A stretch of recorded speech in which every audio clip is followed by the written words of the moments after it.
Si Benigno Noynoy Aquino III ay isinilang noong Pebrero 8, 1960. Siya ang nag-iisang anak na lalaki ni Cory at Ninoy. Lumaki siya sa gitna ng politika, prinsipyo at pakikibaka sa kanyang mga magulang para sa bayan.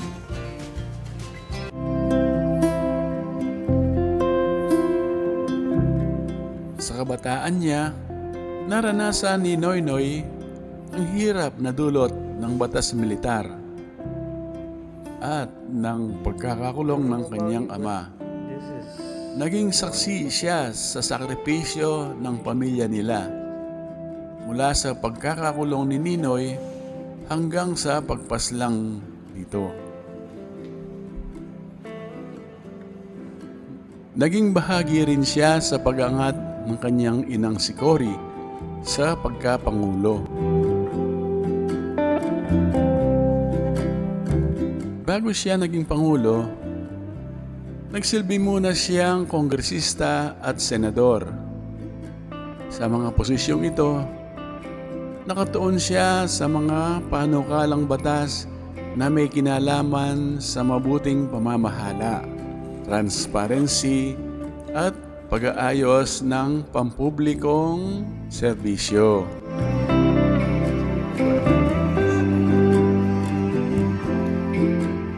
Noong pumanaw si Cory Aquino noong 2009, muling lumakas ang panawagan ng mga mamamayan na ipagpatuloy ng pamilya Aquino ang laban para sa tapat na pamamahala.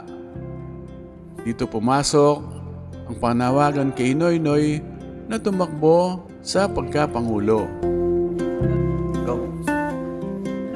Noong 2010, tumakbo si Benigno Noynoy Aquino III sa pagkapangulo ng bansa. Bitbit niya ang platapormang nakatuon sa tuwid na daan. Isang panawagan para sa malinis na pamahalahan laban sa katiwalian at mas maayos na paggamit ng pondo ng bayan.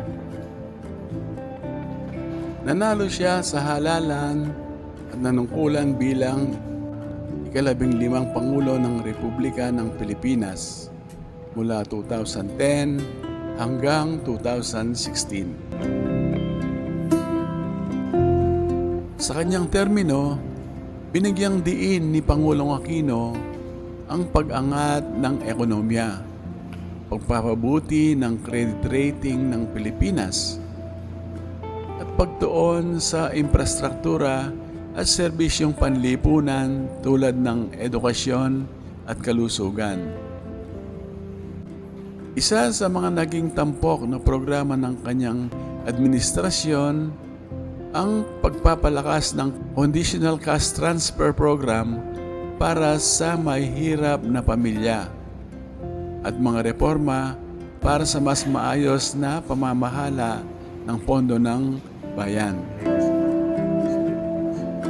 Sa ilalim ng kanyang pamumuno, nakapagtala ang Pilipinas ng mas mabilis na paglago ng ekonomiya kumpara sa mga nagdaang taon, ayon sa iba't ibang ulat at pagsusuri ng mga institusyong pandaigdig.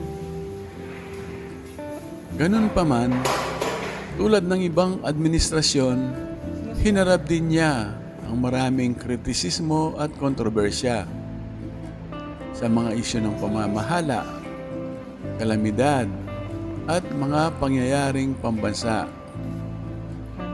Ang mga ito ay bahagi ng masalimuot na paglalakbay ng pamahalaan sa anumang panahon. Natapos ang termino ni Pangulong Aquino noong 2016. Bilang dating Pangulo, tahimik siyang nabuhay, ngunit nanatili pa rin nagsasalita sa ilang mga mahalagang isyung pambansa. Noong Hunyo 24, 2021, pumanaw si Benigno Noynoy Aquino III. Muling nagbalik sa alaala ng marami ang kwento ng pamilyang Aquino mula kay Ninoy, kay Cory hanggang kay Pinoy. Sa pagtanaw sa buhay ni Noynoy Aquino, makikita natin ang pagpapatuloy ng tema ng pamilya Aquino, paglilingkod, sakripisyo, at paniniwala sa kahalagahan ng demokrasya at mabuting pamamahala. Ang Aquino Museum ay nakikita ninyo ngayon sa video ay hindi lamang gusali na puno ng lumang larawan at dokumento. Ito ay isang buhay na paalala na kung paano nagbago ang takbo ng kasaysayan ng Pilipinas dahil sa mga taong may tapang, paninindigan at pananampalataya sa sambayanang Pilipino.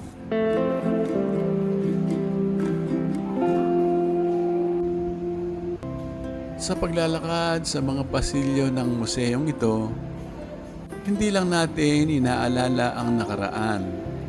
Pinapaalalahanan din tayo na ang demokrasya, kalayaan at mabuting pamahalahan ay hindi basta ibinibigay. Ito ay pinaghihirapan, ipinaglalaban at inaalagaan sa bawat henerasyon.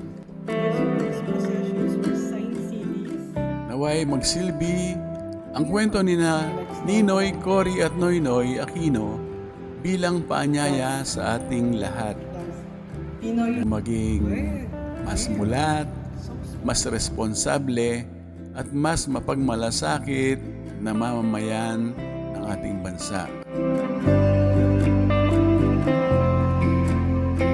Maraming salamat sa pagsama sa paglalakbay na ito sa loob ng Aquino Museum sa Tarlac. Kung nagustuhan ninyo ang ganitong uri ng content, maaari kayong mag-iwan ng like, komento at mag-subscribe para sa iba pang makasaysayang kwento tungkol sa Pilipinas. Ito ang Timeless Pilipinas Channel. Have a nice day!